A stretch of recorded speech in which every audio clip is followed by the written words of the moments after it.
If you're trying to figure out when is it the right time to hire your first office team member, if you're even thinking about this, now's probably the time. I'm going to tell you the top 2 ways to know when to hire your first office team member, and I'm going to tell you the top 2 ways at the end of this video on how you pay for them. But first, to get you to do this fast, to get you to buy into the idea that you need to do this right now, I got to convince you of 2 things. Number 1, your goal for the rest of this business is to relentlessly get free of everything you're doing. You have to free yourself up so that you can do the next thing in the business. If you're stuck doing a lot of office work, scheduling, things of that sort, answering the phone, that means you're not selling. It means you're not estimating. It means you're not fixing operations. It means you're not doing all the things that need to be done to move this business forward. And so it's imperative that you're constantly letting somebody else take over your activities so you can move on to the next thing. If you don't, you're going to get stuck and you're not going to like the business. And that's what happens to the vast majority of business owners. The other concept is this. If you could hire somebody to do an activity for $20 an hour, maybe that's the service in the field, maybe it's the answering of the phone. When you do that, you're only worth $20 an hour. You're a person that started a company. You're a person that has figured out how to get business. You're doing something most people don't do. You're worth way more than $20 an hour. I don't want you doing $20 an hour stuff. I want you doing stuff that's worth $100 an hour, $500 an hour. Things like estimating, selling, creating the next marketing campaign, recruiting and hiring employees, creating systems that solve future labor problems, that solve inefficiencies inside the organization. Those things are worth lots of money.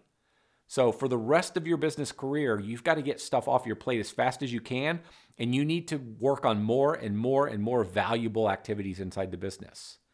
And if you believe me on those 2 things, then you need to make this hire as fast as you can. That's what I want to motivate you to do. I don't want you to talk about it and think about it and next year maybe do it. I want you to do it as fast as you can, because over the years, having built 3 companies past 8 figures a year in revenue, I have learned the hiring of team members is the fastest way to get what you want. Now, of course, hiring the right team members is the fastest way to get what you want. All right, so let's get into the details. The 2 ways you know. Number 1, how much time is office work currently taking you? How much time are you scheduling? How much time are you spending on billing? How much time are you spending on collections, customer service, estimate follow-ups, charging credit cards, check-in calls, collection calls, checking on the guys and team in the field? There's so many things. All of that can be handled by an office team member. So you need to get clear on how much time are you spending. Once it's taking you about 20 hours a week to do that stuff, it's probably time to hire a full-time person. If you want to do it sooner, you could hire a part-time person. You could hire a part-time contract person. My first several hires at one of my businesses were stay-at-home moms. It worked phenomenal. I know people to this day that have big businesses that still hire lots of stay-at-home moms. All right, so how do you think through this? Number 1, list everything you're doing. Just like do a brain dump. Think about everything you're doing right now that somebody else could do. Next, think about everything that isn't getting done. What is the stuff that you get frustrated about, that you get mad about, that you wake up, you think about it? When you're trying to go to sleep, you can't quit. Like, you're so fed up with this problem. Like, why aren't we doing this? Why am I not doing better? Why is my team not doing better? List all that stuff. Where are balls being dropped? Where do you just know, like, God, we're doing so many stupid things? All this stuff, when you add it up, you might say, oh, this is 20 hours, 30 hours, 40 hours worth of work per week. Well, then that helps convince you, hey, it's time. You can justify this. And also, that list of work defines your job ad. It helps you figure out who you're looking for. And then when you're interviewing them, when you're running the ads, this is what you're telling them they'll be doing. So you can find a person that wants to do all those things. You will be, I'm telling you, I've done this so many times. It never ends. I am so amazed. And everybody I know that does this is so amazed at what happens when you get stuff off your plate and your brain is free to go work on other stuff. They're amazed at how many phone calls were not being answered, how many follow-up calls were not happening, how much faster we bring in money for collections, how much faster Better said, how much more efficient our routes become, because this person isn't rushing through the task like we rush through the task. How many things aren't happening that now they'll happen? How many mistakes are going to stop being made? And as soon as all that happens, you immediately make more money. Your customer service gets better. You close more deals. And that new money offsets the cost of this person to a large degree. How much money can you make if your time's freed up to start selling more work, to improving the profits of the company, to start marketing, start recruiting? I know I said that before, but I really want to make sure I'm being clear on that. Once you get freed up, that stuff will start happening. By the way, if this is of value to you, I'd like to make you a trade. I will keep doing all kinds of content like this. I just ask that you subscribe. Subscribe, and if you like this, I will produce more and more and more of this kind of content. Now, the 2 ways to pay for this person. Bill in advance.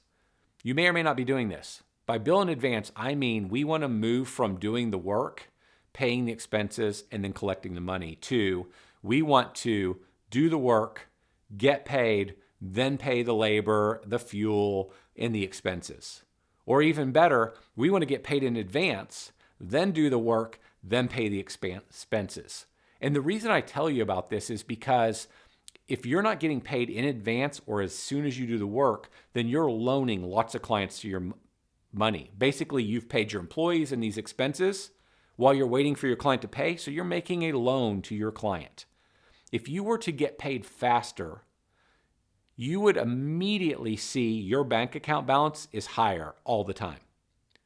So as an example, let's just make something up and say if you were to get paid faster, you'd immediately have your daily cash balance in your bank account would be $3,000 to $5,000 a day higher, simply because you're not waiting on money to come in. And as soon as you see that in your bank account, you would be comfortable to go hire a person. But what happens to most people? We're not comfortable hiring a person because when we look at our bank accounts, how am I going to pay this bill? Well, the reason we're afraid of being able to pay the bill is because we've loaned so much money out to our clients because we're waiting to get paid. By changing the way you get paid, you will immediately see the difference in your bank account. You will immediately have the confidence to go out and hire a person. That's one way. The other way I already mentioned a minute ago. As soon as you hire this person, so many things will get fixed. So many things you weren't doing will now happen. You'll immediately have money you didn't have before. That is the second way you'll get paid. A third way to get paid. Let's say you need to buy a truck, or you have a truck, or you need to buy equipment. Instead of paying cash for that, and I know not everybody can, but a lot of people do, instead of paying cash for that, what if you financed it? So as an example, let's say you need a $30,000 truck or $30,000 in equipment. That truck would cost you about $6,800, $7,000. That'd be probably $6,500, $6,800 a month. A year. So if in your first year, if you finance that truck that was going to be $30,000 and you pay, call it $6,500 plus dollars, you'll have $23,000 or more, $23,500 left over that could apply to your first year of salary for this person. Now, taking on debt is a trap. If you are just going to take on debt and you don't know your numbers or you don't know how to go, market and get more clients, it can be kind of dangerous. But if you will hire this person, immediately free yourself up, go sell more work, go estimate more work, and do all the things I talked about, this is a way you pay for the person. You find the money through the efficiencies that they'll create. You find the money by getting paid faster, so nothing else in your business changes except you have the money now to pay for them because you're not loaning it out to your clients. And third, instead of paying cash for everything, you finance something in my example. You be careful with this. And suddenly the money that you would have paid to pay for that truck in my example is now available to pay this person. Now, why would you do such a thing? Well, the reason you do it is because back to my belief and everything I've ever seen, when I pay for this person, they will immediately find more revenue in my business. They will immediately free me up to go create more revenue and more profit. Hiring people faster is the unlock. It's the game of business. If you want to solve your problems, you solve them through people. This is how you go faster. This is how you don't hate your business. This is how you don't burn out. So, your first action, do a brain dump of everything you're doing right now that this office person could do for you. Then start tracking everything that you're doing that, didn't make it on that list. And within about a week, maybe 2, you'll have enough data to convince yourself you got to do this. Go hire your first office person. It'll change your world.